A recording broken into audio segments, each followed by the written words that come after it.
Здраво, деца! Слушнете го денешниот возбудлив расказ. Сонцето изгреа над планините на Хаити. Тифам живееше со родителите во мала колиба од кал. Беа многу сиромашни и секогаш се плашеа од лоши духови. Не знаеа ништо за вистинскиот Бог кој ги сакаше и кој рече: "Не плаши се, зашто јас сум со тебе." Таткото на Тифам, врачот Орестил, стана рано, а мајка ѝ ги извршуваше домашните работи и работеше во полето. Тифам често мораше да помага. Тифам, ќе скопаме сладок компир и ќе го однесеме утре на пазар. Оди и сечи лисија од банана за да можам да ги ставам во кошницата. Ако го направам тоа, може ли да добијам нов устан како што ми вети? Ќе видиме.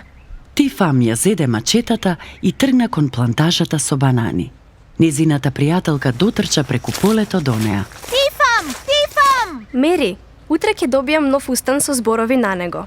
Зборови? Ти дури не знаеш да читаш.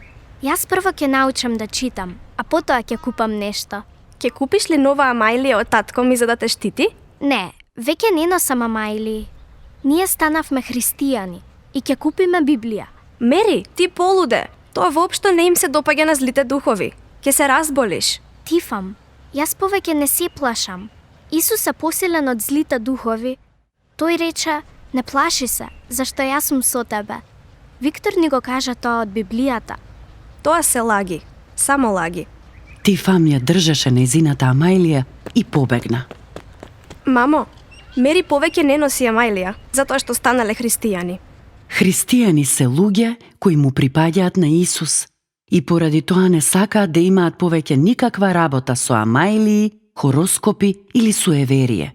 Бог во неговото слово ги забранува овие нешта. Дали зависиш од вакви нешта или ќе му веруваш на Исус? Само тој може да биде твоја заштита и помош. И тој ти вели: "Не плаши се, зашто јас сум со тебе." Тифам не знаеше дека можеме да се молиме на Исус. Таа секогаш живееше во страв. Кога Орестил, врачот, слушна дека Мери и незиното семејство станале христијани, лицето му се затемни и тогаш...